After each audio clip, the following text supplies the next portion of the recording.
Formaji YouTube video k lia oper jo tum ny story lik kdhs k oper tai men strong hook lik k do. Hook jandar. Suspenseful our curiosity si barpor hona chaye k mary vauer engage ho jn our video ko ntk dekina trip to the market felt ordinary at first. The sun hung low, casting long shadows across the dusty path. The air carried the sharp scent of spices and fresh vegetables. Birds squawked from the rooftops as people shouted over each other. I wandered past colorful stalls, my fingers brushing ripe tomatoes and fragrant herbs. A sudden gust of wind stirred a cloud of dust, making my eyes water. Somewhere, a bell rang, clear and shrill, cutting through the chatter. I stepped closer to a stall with strange jars of unknown liquids. The liquid shimmered under the sun, almost like it was alive. I reached out, curiosity overpowering caution, when a sound made me freeze. A soft whisper came from behind the stacks of crates. It was too quiet to understand, yet it carried a strange urgency. I turned slowly, my heart beating faster, my palms sweating. The alley between the stalls seemed narrower, darker, more suffocating. A shadow moved just out of sight, almost human but wrong in some way. I could feel it watching, waiting, breathing along with me.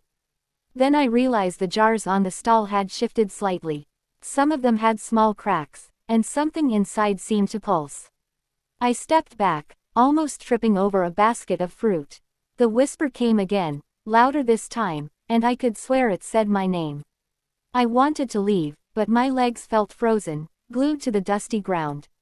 Something wet brushed my ankle. I looked down and my stomach turned. It was not water, not juice, not anything I recognized.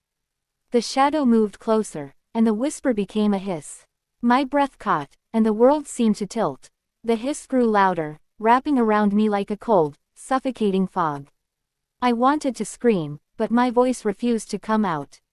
Every sense sharpened painfully. The smell of the market, once comforting, now turned foul and metallic. The jars on the stall trembled slightly, as if alive. The shadow paused a step away, but I could feel its weight pressing down on me. I tried to take a step back, but my foot landed on something soft. I looked down. A pile of wet leaves and crushed vegetables was smeared across the ground. But beneath it, I saw something else. A small hand, pale and trembling, peeking from under the crates. I froze. The whisper came again, louder, sharper. "Do not leave," it said, almost pleading. My stomach twisted. The shadow shifted, revealing just a hint of a face. It was thin, with hollow eyes that reflected the sunlight in a strange, unnatural way. I stumbled backward, almost colliding with a stack of woven baskets. The jars rattled violently, and one tipped over, spilling its shimmering liquid across the dusty ground. I could hear a faint sizzle, like something alive being burned. A cold, wet tendril of the liquid crept toward my shoe. I wanted to step back, but my legs felt like stone. The whispers multiplied, overlapping, echoing, twisting into a single, terrifying sound. I could feel my heartbeat in my throat. The air grew thicker, harder to breathe. The smells of spice and fruit vanished. All that remained was decay and something sweet, cloying, and wrong. The shadow crouched lower, as if preparing to pounce. I glanced around frantically. People moved in the market, but they seemed distant, muffled, like I was underwater. No one noticed. No one could see. A sudden screech pierced my ears. I flinched, spinning around, and for a moment the market seemed to warp, the stalls bending, the jars warping like water. A cold wind whipped past me, carrying the taste of iron and burnt sugar. The small hand under the crate twitched again. I realized with horror that it did not belong to a child I recognized. The shadow extended its arm toward it, long and unnaturally thin.